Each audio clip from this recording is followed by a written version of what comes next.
Alright guys, how's it going? It's the Eastbayanglers. Today we're talking about needlefish, we're talking about needlefish, rainbow trout fishing, and everything you need to know pretty much. Mostly, we're going to focus on the 5 colors, the 5 patterns that you need to buy, that you need to fish if you're going to fish the needlefish. And let's talk about the needlefish really quick. It's an underrated lure. It's been out for many years, and it's very flat, very thin.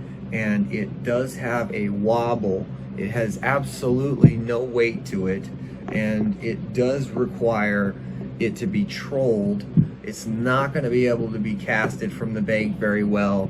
You can weight it and you can try and play around, but it's not going to do very well from the shore. This is something you're definitely going to want to fish offshore. Troll it.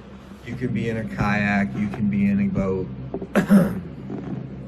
So let's talk about them. Top 5 colors, top 5 patterns. And the first one's going to be bronze, and it's copper bronze, and it's got a bunch of dots on it. It's orange and red dots, line on the side of it that's red, almost imitating very much like a brook trout pattern if you look at it. Very similar. That would be my number one. I like to fish that in all water clarity in general. It just works extremely well.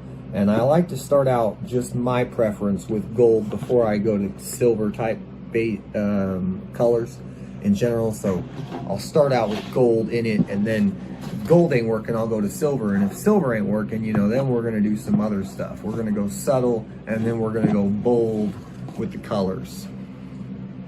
But one of the other patterns that's extremely effective, especially when the water clarity is extremely terrible or extremely bad, is going to be that all yellow. It's a hot mustard. It's got like some red splatter on it. That's a really good color. That one is extremely effective when water clarity is very bad water clarity, 6 inches or less.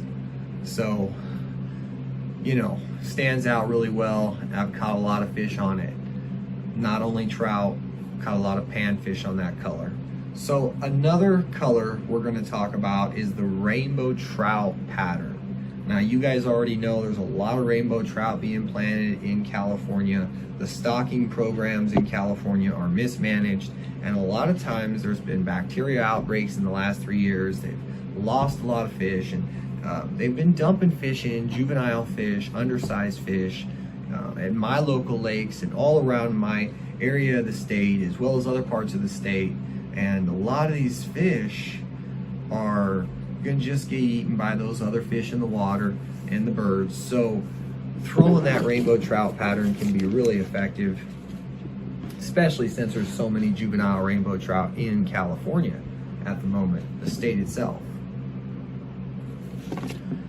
So the next color we're going to talk about is going to be that copper bronze, similar to gold, but it's going to have a red head. It's going to have a red top, and it's just going to be it's going to be one of those colors you want to have with you at all times. Not only does it work extremely well, but it, for whatever reason, it's very different than the one with the spots that we talked about earlier, the circles and the line. This is a although they're both gold, but they're very different. They definitely are different. And guys, I know you're kind of probably thinking, needlefish are generally going to catch you a rainbow trout, but needlefish will catch you almost anything that swims. So the last needlefish we're going to talk about is going to be the all silver one, and it's got, well, a little bit of glitter in it, but very much a basic. And sometimes what's really interesting is the one that has the flash. It's like hollow foil. I haven't done well on that. It seems like sometimes when they go over the top, they get extravagant, and they really make it appeal to us It doesn't appeal as much to the fish. So I stick with that silver, basic silver, as my last option. Guys, I really hope this helps you guys catch more fish and invest in the right colors, which is going to ultimately just give you better experience on the water, and you're going to spend your time better. So I hope this helps, and if you have any questions about needlefish and specifically how to fish them, you guys let us know. 1.3, 1.2 all the way to 2.1 miles per hour is recommended on the troll. And good luck out there, guys.